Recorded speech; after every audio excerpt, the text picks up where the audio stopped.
Are these pastel brush pens worth it? Let's figure out in today's video. Welcome back to Bujo and Brushstrokes, and today we'll be reviewing Doms Pastel Brush Pen set. In this set, we have 13 color pens and one blender pen. The packaging seems super cute and compact, and the pens are neatly arranged inside. So these are the colors that are available, and I must say it is a pretty good range of colors. The brush tip seems soft. Let's test them out in few minutes. These are water-based brush pens and are easily available on Amazon or any stationery shop because Doms are pretty cheap and a household brand. I got them from Amazon at a price of Rs 175. Let's start with a quick swatch test. The colors are soft and pretty. The shade color is also as expected. It matches perfectly with the body of the pen that has been provided. They glide smoothly and the ink flow is quite decent. So these are the swatches of all the colors available. We have 12 pastel colors and one metallic color. Let's quickly test them on these papers. So I have 120 GSM paper, 160 GSM paper and a simple 80 GSM printer paper.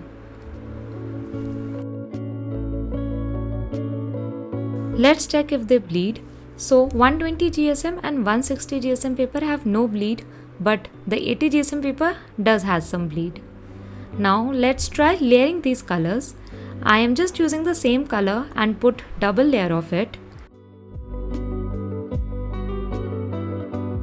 So we can see that 120 GSM has a slight bleed but not anything major, and 160 GSM is still going strong. Let's try the blender pen now. I'm using one color, and before putting in the another one, I'm using the blender pen.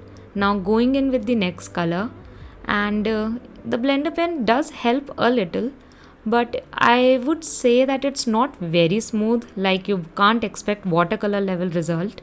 And it is also actually, peeling the paper a little, though there is no bleed, but that peeling paper needs to be taken care of.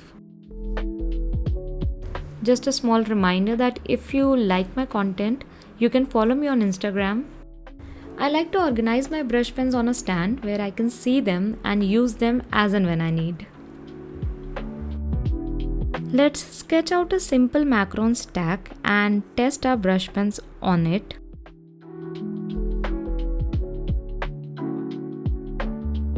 Starting with a light base for each macaron, I am using very soft strokes to get an even color. One thing I really like is that they don't feel too dry on the paper and they take some time to dry, so you have that time to blend two colors, and they are really budget friendly, so at this price point I think they're looking fairly well. The color payoff is also pretty good.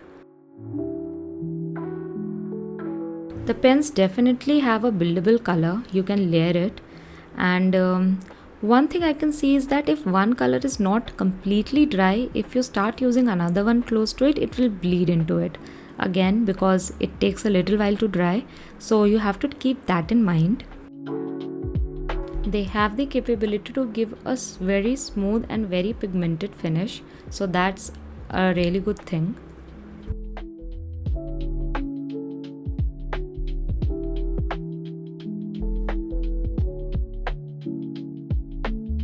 I tried blending two shades together, and while they do blend slightly, they don't transition as smoothly as alcohol markers or high-end brush pens. As you can see, the transition here is a little streaky.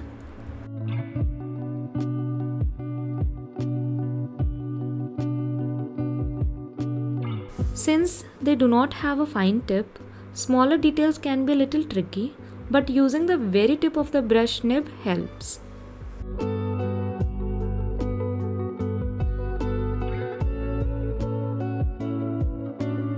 Let's talk about how these brush pens have performed. First, the pros. The colors are gorgeous, the ink flow is smooth, and they are great for casual journaling, coloring, and light illustrations. The range of colors provided is also pretty good, and their price is absolutely amazing. That is the best pro. Cons: They don't blend as easily as high-end brush pens, and on thinner paper they tend to bleed. Even on thicker paper, if you apply more than one layer, there is a chance that they will bleed. But for the price, they are definitely a solid choice for beginners as well as pastel lovers. So what do you think? Would you try these pens? Let me know in the comments. And if you enjoyed this review, don't forget to like, subscribe and stay tuned for more content. Bye!